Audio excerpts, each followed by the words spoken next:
তো বন্ধুরা, কালকে হলো পৌষ সংক্রান্তি, কালকে একটু পিঠা বানাবো ভাবছি। তো আজকে একটু সাজের পিঠা আমরা বলি, এটা অনেকে চিতই পিঠা বলে, তো সেগুলো বানাবো।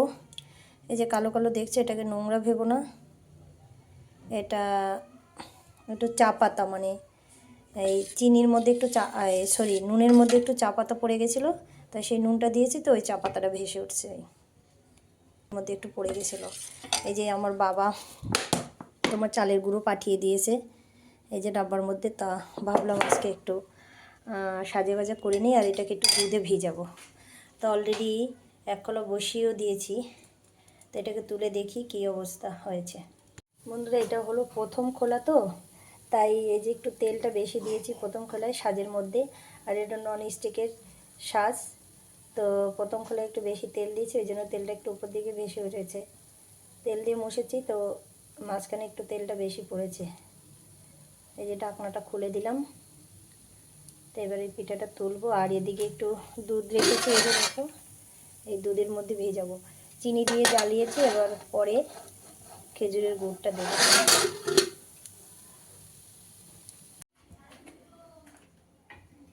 অলরেডি হয়ে গেছে পিঠাগুলো, আর এই যে দেখো চটর পটর করে উঠে যাচ্ছে। এই যে কি সুন্দর হয়েছে, দেখেছো? দারুণ। একটু দুধে ভিজিয়ে নিই, তারপরে গুড় দিয়ে খাবো, খেজুরের গুড় দিয়ে। সেই হয়েছে পিঠাগুলো, ফুলে একদম টপা টপা হয়ে গেছে।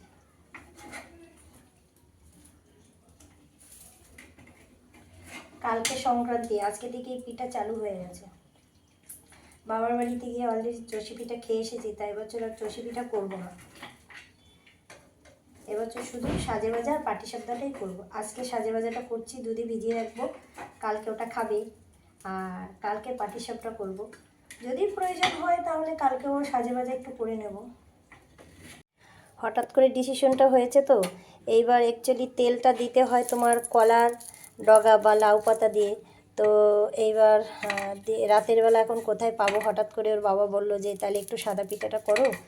তো তখন কী করব, এই যে আজকে চাল কুমড়ো গাছে চাল কুমড়ো পেরেছিলাম, আর ওর ছাল ছিল, সেই চাল কুমড়োর ছালটা দিয়ে তেলটা লাগাচ্ছি। পরে একটু তেলটা বেশি লাগছিল, এইবার তো অতটা লাগবে না।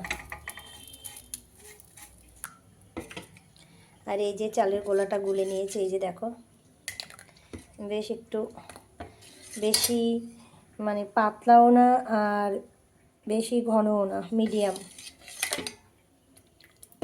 ননস্টিকে একটু ঘন হলেই ভালো হয়। এবার দেখো একটু দিয়ে দিচ্ছি, প্রথমে সাইডগুলো দিয়ে দেবো, সাইডগুলো মাঝখানেরটা পরে দেবো।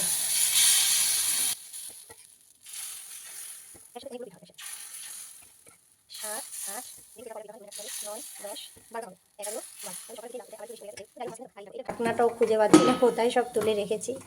এটা দিয়ে ঢেকে দিয়েছি। আর এইবার কি করব, এই যে গামছার ন্যাকড়া, এটা চতুর্দিকে দিয়ে দেবো, তো তোমাদের দেখাচ্ছি দেওয়ার পরে।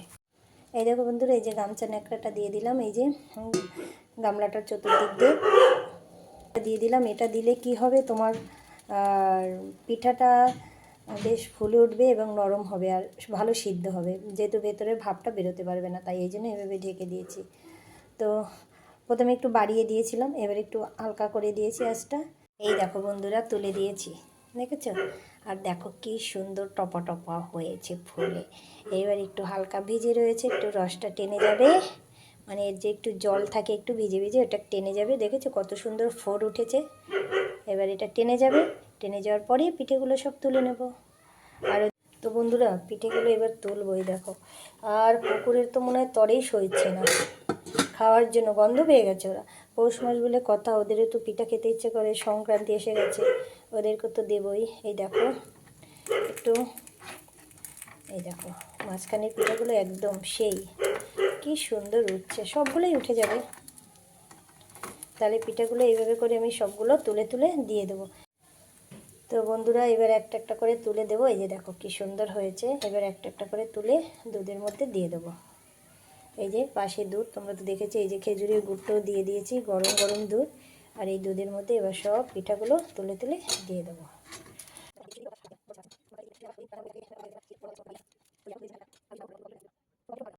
দেখো বন্ধুরা, দুধ পিঠা বানানো কমপ্লিট হয়ে গেল। তাই তোমাদের প্রথম যখন দেখিয়েছিলাম তখন আমি খেজুরের গুড় দিইনি। দেখো খেজুরের গুড়টা দেওয়ার পরে দুধটা কীরকম ছড়া কেটে গেছে, বুঝতেই পারছো। তার মানে খেজুরের গুড়টা নকল খেজুরের গুড়। এটাই হলো তার প্রমাণ। খেজুরের গুড় যদি নকল হয় তখনই দুধ এরকম ছড়া কাটে। একই জায়গায় তোমাদেরকে দেখাচ্ছি, এই যে কিছু শুকনো গুড় আরও কিছু ছিল, খেয়ে নিয়েছে গরম গরম গুড় দিয়ে। দিয়ার বাবা খেয়েছে, মানে তোমাদের দাদা খেয়েছে, এবং দিয়েও 2-4টা খেয়েছে।